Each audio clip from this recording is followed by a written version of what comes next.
Good morning, Lifewave! Are you glad to be here today?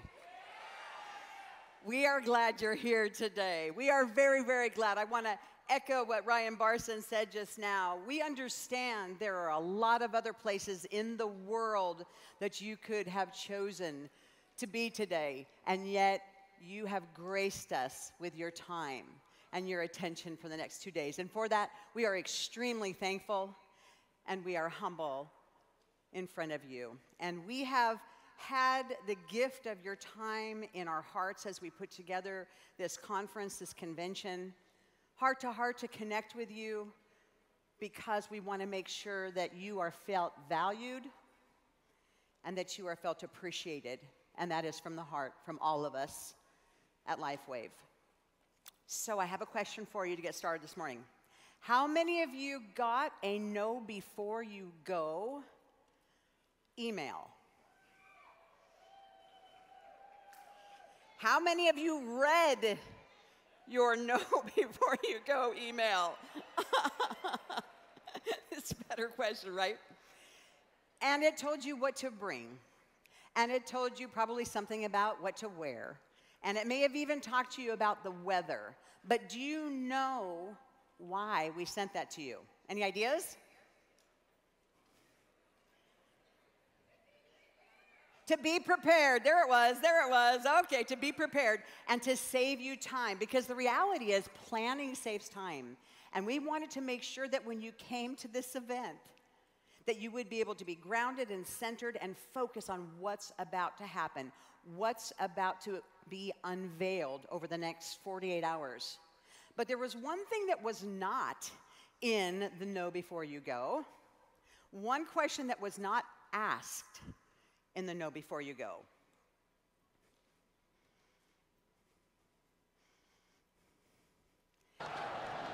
So what do you want? I want them to stop looking to me for answers, begging me to speak again, write again, be a leader. I want them to start thinking for themselves, and I want my privacy. No, I meant, what do you want?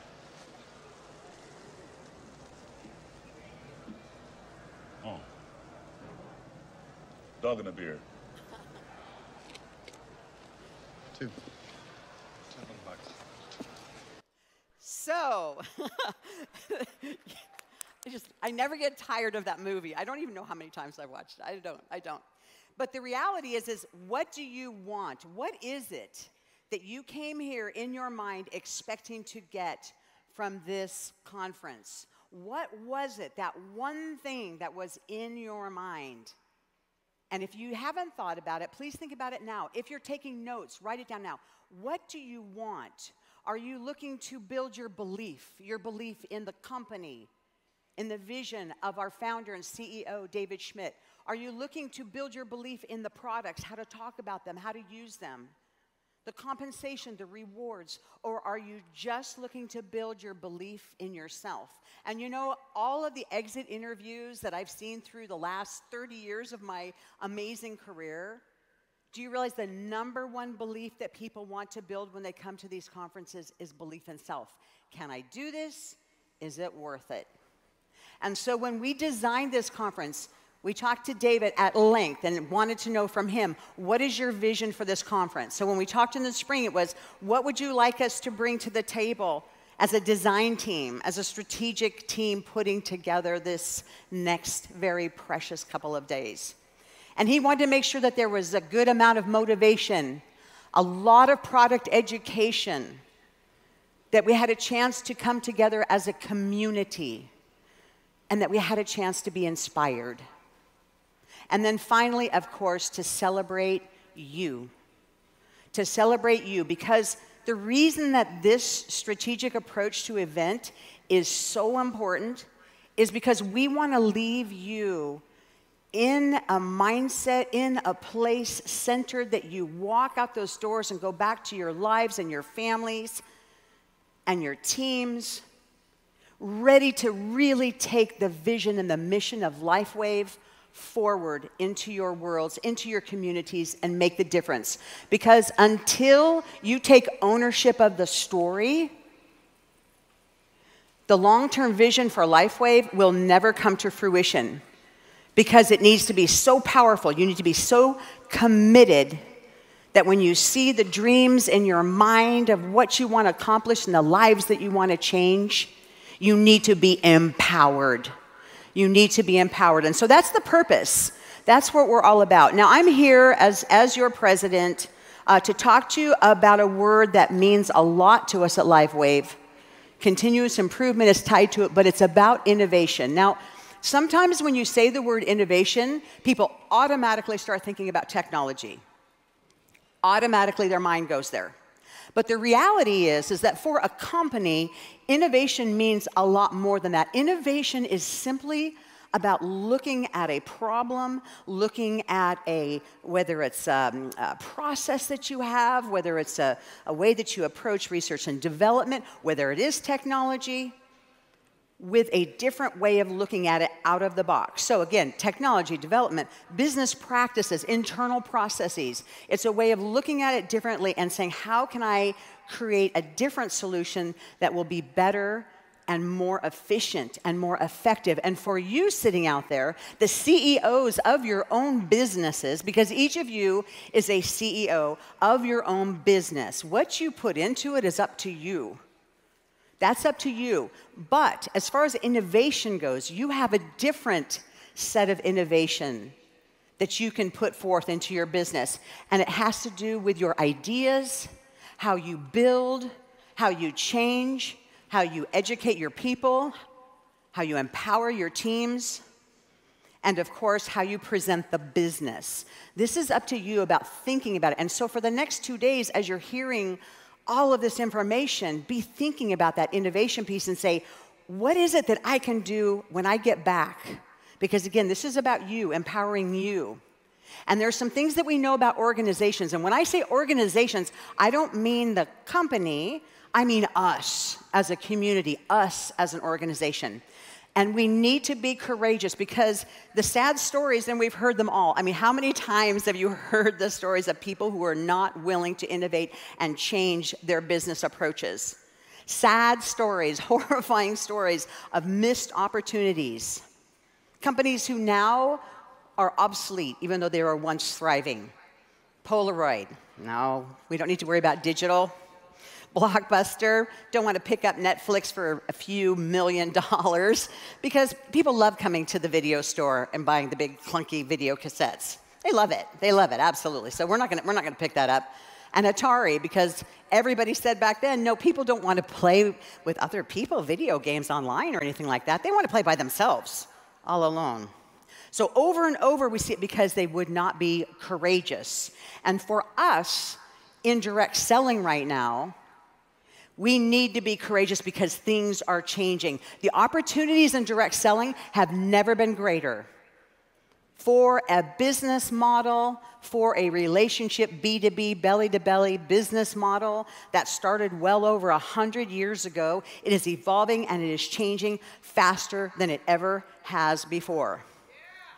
Ever before. And so what that means to you is that, okay, how are we going to capitalize on all of these people when we know from looking at the numbers by the year 2026, over half of the people in the world will be involved in some kind of a gig. They are looking for extra income. They are looking for freedom. They are looking for all these things like never before.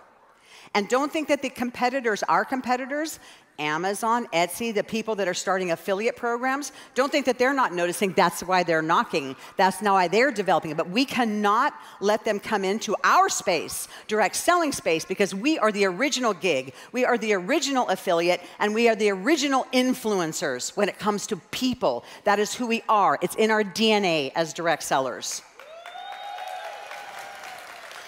Every one of you in this room is an influencer. And while you may not be a mega influencer, you are a nano influencer. And I know some of you might think, I don't know 1,000 people. Yes, you do. Because the degrees of separation has shrunk and shrunk and shrunk and shrunk to now where it's down to less than 2, according to recent studies. The degrees of separation are small. And in the old days when we made our list and, did all of our steps that we took to become direct selling professionals, that make a list, remember when they told you make 100? So make a list of 100 people, and then they gave you that little exercise. Do the ABCs. Who do you know that's an accountant? Who do you know that's a beautician? Who do you know that's a carpenter? And then you went down, and you found out you knew 100 people. Now you know 1,000. And as it evolves, take a look at what's happening around the world, and take a look at what we're doing at LifeWave. Because the gig economy is going like this, direct selling is going like this, and LifeWave is going like this. Okay? And there are very good reasons why we're surging ahead of the competition. And the trends that got us here today, the three trends that came together and converged in 2018, where there was all the talk about stem cell. Did I just say stem cell? Oh, I did. Whoops. Whoopsie. Okay. So stem cell was the social commentary that was on all the buzz, on all the lips. Pandemic hit, and people cared about their immune system. Did I just say immune system? I think I did. Wow, I'm naughty today. Okay, so in any case, and the third one, of course, is the incoming talent that has been added to our masses. The talent that is coming in singularly focused, opportunity-driven, that is helping to raise the tide here at LifeWave. Everything's happening. We are surging ahead, and we will continue to. And as we do this, we must embrace change. Each and every one of you, again, as you're thinking about innovation, think about how you not tolerate the changes that are coming, not endure the challenges that are coming, but you say, I'm going to embrace it, because it's a mindset. It's an absolute mindset. And so the important part here that we're talking about is, as we look at growth opportunities, as you face them, just be open. Because it is that openness that is going to help you to move along with us and, again, fulfill the ultimate vision of LifeWave. So if we talk about how to manage change, really it's a lot more about not letting changes break you, but let changes make you. And this is what we're doing at the corporate office as well, when we're looking at every single process that we have internally. And we're making changes, and we're making updates, and we're hiring new people, because, again, we are going to be a company that's all about innovative and making sure that we step beyond phase one, about kind of that, okay, I'm really uncertain about this, starting to explore, starting to be creative, and then, of course, getting the energy that comes from embracing that change. There was a saying I heard a long time ago, and it said, the only people who can make other people lose their power is when they can make those people think they don't have any. Okay? So when people try to take your power by making you feel like you're helpless, this is how you lose your power. Don't let that happen. Don't let that happen. We're here to be the wind underneath your wings, and we're here to help you win. And so the last one I have as steps for the next couple of days, of course, is about being curious. And this goes well beyond today, tomorrow, and Sunday. This goes into looking into the minds of people and saying, I'm going to move away from my traditional thought. I'm going to embrace this change. I'm going to be excited. I'm going to be courageous. I'm going to be intuitive, and I'm going to be curious, and I'm going to think about it, because welcome to the mind of David Schmidt. Welcome to the mind of David Schmidt. Because he is always curious, and he is always thinking not just about the patches, but how are we going to make a difference in this beautiful world filled with incredible people? And if it doesn't come naturally, I would say this. There's some fun little things that you can do. Have any of you tried the breathing through your left nostril exercise? It's supposed to really work. So if you find yourself sitting there and there's too much change coming at you in the next 48 hours, just breathe through your left nostril for a while. Or try, for those of you that are writing with your right hand right now, flip it over to your less dominant hand, or vice versa. It's supposed to, again, get that right brain firing as you're thinking, as you're absorbing, as you're creating. And then, of course, just sometimes take those deep breaths. Take those deep breaths. It's like I do online yoga every morning, and my gal always starts, start this day with intention. Start each session with intention. Stop for a moment and let yourself absorb in your heart, in your mind, in your spirit, what you're about to experience. And as far as today goes, we've got an incredible future ahead in the next 2 days and then beyond. Live it well, live it younger, and live it heart to heart. Thank you.